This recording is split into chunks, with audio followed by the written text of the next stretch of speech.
Medina റൗള മുനവ്വറയിൽ അന്തി ഉറങ്ങും ത്വാഹ റസൂലേ സലാം. അസ്സലാമു അലൈക്കും. Welcome back to Visal media. ഞാൻ ഫക്രുദ്ദീൻ ബന്താവർ. തിരുനബിയുടെ ചരിത്രമാണ് ഈ 9:30 സമയത്തുള്ള 9:30 മണിയുടെ ഈ വീഡിയോയിൽ ഉൾപ്പെടുത്തിയിട്ടുള്ളത്. ചരിത്രങ്ങൾ, ഹബീബായ നബിയുടെ ചരിത്രങ്ങൾ കാണാൻ ആഗ്രഹമുള്ള ആളുകൾ, ഇഷ്ടമുള്ള ആളുകൾ, സന്തോഷമുള്ള ആളുകൾ ഈ വീഡിയോ സ്കിപ്പ് ചെയ്യാതെ കാണാം. മദീന റൗള മുനവ്വറയിൽ അന്തി ഉറങ്ങും ത്വാഹ റസൂലേ സലാം. അവിടം ചിന്ന് തിരുമുമ്പീന്ന് ഒന്ന് സലാമോദാനും. നബിദിനത്തിന്റെ വരവ് അറിയിച്ചു. 16-ാം തീയതിയാണ് നബിദിനം പ്രഖ്യാപിച്ചിട്ടുള്ളത്. നമ്മുടെ നാട്ടിലൊക്കെ നബിദിനത്തിന്റെ മുന്നോടിയായിട്ടുള്ള വിളംബര ജാഥകളൊക്കെ കണ്ടു തുടങ്ങി. ഒരു 10 വർഷം മുൻപ് ഇത്തരം വിളംബര ജാഥകളൊന്നും ഉണ്ടായിരുന്നില്ല. നബിദിനത്തിന്റെ അന്നാണ് ജാഥകളൊക്കെ ഉണ്ടായിരുന്നത്. അപ്പോൾ അതൊക്കെ മാറി റബീഉൽ അവ്വൽ 1-ന് തന്നെ വിളംബര ജാഥകളുണ്ട്. ഇപ്പം എൻ്റെ നാടിന് കക്കടിപ്പുറത്തൊക്കെ ജാഥകളൊക്കെ കണ്ടിരുന്നു. നിങ്ങളുടെ നാട്ടിലും ഇത്തരം ജാഥകളൊക്കെ ഉണ്ടായിട്ടുണ്ടാവും. നമ്മൾ ഇത്തവണ ഹബീബായ നബിയുടെ ചില ചരിത്രങ്ങളാണ് ഈ ഒരു 9:30 മണിക്കുള്ള. എന്നും ഈ ഒരു നബിദിനം കഴിയുന്നത് വരെ ഈ ഒരു വീഡിയോ ഉണ്ടാവും. അപ്പോൾ ഇതിൽ നിങ്ങളുടെ മക്കളോ നിങ്ങൾക്കോ മദ്ഹുകൾ, നബി മദ്ഹുകൾ പാടിയിട്ട് ഈ നമ്പറിലേക്ക് വാട്സപ്പ് ചെയ്താൽ ഇൻഷാ അല്ലാഹ് നാളത്തെ വീഡിയോയിൽ നമ്മൾ ആ പാട്ടാണെങ്കിലും പ്രസംഗമാണെങ്കിലും അത് ഉൾപ്പെടുത്തും.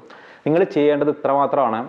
നിങ്ങളുടെ മകനോ അല്ലെങ്കിൽ മറ്റാരെങ്കിലും, നിങ്ങളോ ആരെങ്കിലും നബി മദ്ഹുകളാണെങ്കിൽ അത് പാടിയിട്ട് മുകളിലുള്ള ഈ നമ്പറിൽ വാട്സപ്പിലേക്ക് അയക്കുക.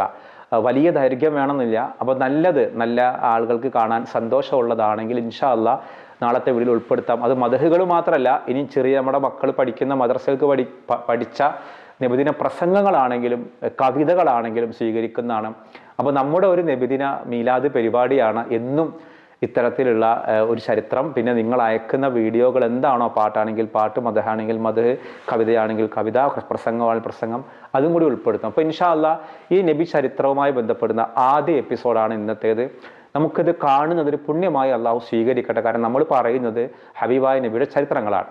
ഒരിക്കൽ നബി സല്ലല്ലാഹു അലൈഹി വസല്ലമ ഒരു 10-22 വയസ്സാകുന്ന ഒരു സമയമാണ്. നബി ഇങ്ങനെ മക്കയിലെ ഇതിനടുത്ത് കഅബക്കടുത്തൊരു ഭാഗത്തിരിക്കുമ്പോൾ ഒരാൾ കരഞ്ഞുകൊണ്ട് വരുന്നൊരു രംഗം കണ്ടു. ആ രംഗം കണ്ടപ്പോൾ എല്ലാവരും ആ മനുഷ്യനെ നോക്കി. അലമുറയിട്ട് കരയാണ് ആ മനുഷ്യൻ. വന്നിട്ട് ആരോടാണ് സംസാരിക്കേണ്ടതെന്ന് അറിഞ്ഞൂടാ.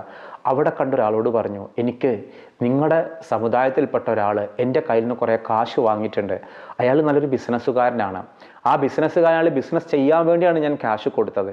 പക്ഷേ ഇപ്പോൾ എനിക്ക് തന്ന കാശും ഇല്ല, ലാഭവും ഇല്ല, ഒന്നുമില്ല. എനിക്കെൻ്റെ കാശെങ്കിലും തിരിച്ചു കിട്ടിയാൽ മതി എന്നാണ് ആ മനുഷ്യൻ്റെ സങ്കടം. ഇത് കേട്ടപ്പോൾ എല്ലാവരും അദ്ദേഹത്തോട് ചോദിച്ചു, എന്താണ് വിഷയം? അപ്പം അദ്ദേഹം ഏതോ സുബൈദ് ഗോത്രക്കാരനാണ്, മക്കയുടെ പുറത്ത് താമസിക്കുന്ന ഒരാളാണ്. അപ്പോൾ ഒരു ഖുറൈശി ഗോത്രത്തിലെ ഒരു പ്രമുഖനാണ് ഇദ്ദേഹത്തിന് കാശ് വാങ്ങിയിട്ടുള്ളത്. ഉടൻ തന്നെ അവരെല്ലാവരും കൂടി തീരുമാനിച്ചു, എന്താണ് നിന്റെ പ്രശ്നം, കൃത്യമായിട്ട് പറയൂ എന്ന് പറഞ്ഞു. അപ്പോഴാണ് അദ്ദേഹം ഈ സംഭവങ്ങളൊക്കെ പറയുന്നത്.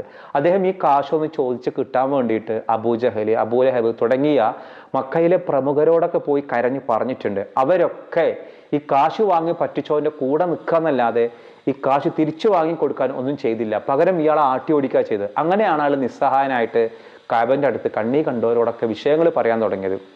ഏതായാലും ഹബീബായ നബി എന്നൊരു 10-22 വയസ്സുള്ള യങ് മാൻ ആണ്. ഹബീബായ നബി അവിടെ ചെന്നു. കൂടെ എല്ലാവരും ചെന്നിട്ട് പറഞ്ഞു, ഞങ്ങൾ നിൻ്റെ കൂടെയുണ്ട്, നിനക്കൊരു പ്രശ്നവും ഉണ്ടാവില്ല, ഞങ്ങൾ നിനക്ക് വേണ്ടി സഹായിക്കാമെന്ന് പറഞ്ഞ് എല്ലാവരും കൂടെ കൂടി.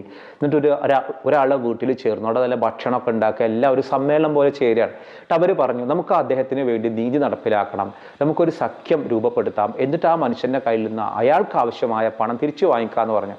അങ്ങനെ ഹബീബായ നബിയും അതിലുണ്ടായിരുന്നു. അങ്ങനെ എല്ലാവരും കൂടി ചെന്ന് ആ പണം കൊടുക്കാനുള്ള ആളെ വീട്ടിലേക്ക് ഒരു മാർച്ച് പോലെ നടത്തിന് ചെല്ലുകയാണ്. അയാളെ കയ്യിൽ നിന്ന് ബലമായിട്ട് മറ്റാളുടെ അവകാശം തിരിച്ചു വാങ്ങിയിട്ട് കൊടുത്തു. ഹിൽഫുൽ ഫുദൂൽ എന്നാണ് ചരിത്രത്തിൽ പിന്നീട് ഇത് അറിയപ്പെട്ടത്. ഹബീബായ നബി പിന്നീട് പറയണ്ടായി, ഈ സമയത്താണെങ്കിൽ കൂടി ഇതുപോലെ ഒരു ചർച്ച നടക്കുകയാണെങ്കിൽ ഞാനതിൽ വളരെ സന്തോഷത്തോടെ പങ്കെടുക്കും. കാരണം ഒരാൾക്ക് നീതി കൊടുക്കാനാണ് അന്ന് ഞങ്ങൾ ശ്രമിച്ചത് എന്നുള്ളത്. ഹബീബായ നബിയുടെ കാലത്ത് മക്കയിലൊക്കെ വിഗ്രഹാരാധന സജീവമായിട്ടുണ്ടായിരുന്നു. എങ്ങനെയായിരിക്കും വിശുദ്ധ കഅബയിൽ വിഗ്രഹാരാധന വന്നിട്ടുണ്ടാവുക? നിങ്ങൾ ആലോചിച്ചിട്ടുണ്ടോ? അതായത് ഒരു ക്രിസ്തു വർഷം ഒരു 4-ാം നൂറ്റാണ്ടിലൊക്കെയാണ് ആണത്രേ ഇങ്ങനൊരു വിഗ്രഹാരാധന അമ്ര എന്ന പേരിൽ ഒരാളാണ് ഇത് തുടങ്ങി വെച്ചത്. തുടങ്ങി വെക്കാൻ പല റീസൺസുകൾ ചരിത്രകാരന്മാർ പറയുന്നുണ്ട്. അതിലൊന്ന്, ഇയാൾ ജോർദാനിലേക്ക് കച്ചവടത്തിനൊക്കെ വേണ്ടി പോകുമ്പോൾ ജോർദാൻ ഭാഗത്ത് വിഗ്രഹാരാധകരായ ഒരുപാട് ആളുകൾ ഇയാൾ കാണലുണ്ട്. അവിടെ നിന്നാണ് ലാത്ത എന്നൊരു മക്കയിലെ പിന്നീട് പ്രശസ്തമായ ഏറ്റവും വലിയ വിഗ്രഹങ്ങളിലൊന്നാണ് ലാത്ത. ഈ ലാത്തയെ ഇയാൾ ഇവിടെ നിന്ന് കൊണ്ടുവന്നതാണ് വേറെ രാജ്യങ്ങളിൽ നിന്ന്. അപ്പോൾ ഒരു വിഗ്രഹം ഇങ്ങനെ അങ്ങോട്ട് കൊണ്ടുവരുമ്പോഴേക്കും ആ വിഗ്രഹത്തെ ആരാധിക്കാൻ മാത്രം മക്കാർ തയ്യാറാകുമോ? ഇല്ല എന്നുള്ളതാണ് ഉത്തരം. പിന്നെ എന്തുകൊണ്ടാണ് അവരങ്ങനെ ആവാൻ കാരണം? മക്കാർക്ക് ഒരു സ്വഭാവം ഉണ്ടായിരുന്നു. മക്കാർ എവിടെയെങ്കിലും കച്ചവടത്തിനൊക്കെ പോകുമ്പോൾ ഹറമിൽ നിന്ന് ഓരോ കല്ലുകൾ കൊണ്ടുപോകും. ഹറമിലെ കല്ലുകൾക്ക് വളരെ പവിത്രതയുണ്ട് എന്നായിരുന്നു ഒരു വിശ്വാസം. അപ്പോൾ ഈ കല്ലുകൾ കൊണ്ടുപോയിട്ട് അവരെന്ത് കാര്യങ്ങൾ ബിസിനസ് ചെയ്യുകയാണെങ്കിലും വിവാഹത്തിന് പോവുകയാണെങ്കിലും ഈ കല്ലുകൾ ഒന്ന് കൊണ്ട് ഊതുക, കല്ല് കയ്യിലുണ്ടെങ്കിൽ കാര്യങ്ങൾ നടക്കും എന്നൊരു വിശ്വാസം ഉണ്ടായിരുന്നു. ഇത് പിന്നീട് ഈ കല്ലിനെ ആരാധിക്കാൻ വരെ തുടങ്ങി. അതിൽ വലിയ കല്ലിനെ ആരാധിക്കുന്നത് കാരണം നമുക്ക് ഭക്തി മൂത്തിട്ട് ആദരവ് മൂത്തിട്ട് ആരാധനയായിട്ട് മാറുന്ന ഒരു കാഴ്ച നമ്മുടെ നാട്ടിൽ പലപ്പോഴും അങ്ങനെയാണ്. ഇപ്പൊ ശ്രീബുദ്ധൻ എന്ന് പറയുന്ന ഒരു വലിയ സാമൂഹ്യ പരിഷ്കർത്താവിന് പിന്നീട് ദൈവമായിട്ട് മാറി. ശ്രീബുദ്ധൻ ഒരു ദൈവമല്ല, ശ്രീനാരായണ ഗുരു വളരെ വലിയ സാമൂഹിക പരിഷ്കർത്താവാണ്. പിന്നെ ശ്രീനാരായണ ഗുരുതന്റെ തന്നെ പ്രതിമ ഉണ്ടാക്കാൻ തുടങ്ങി. അപ്പൊ ഇതുപോലെ ആദരവ് മാറിയിട്ട് അത് ആരാധനയായിട്ട് മാറി.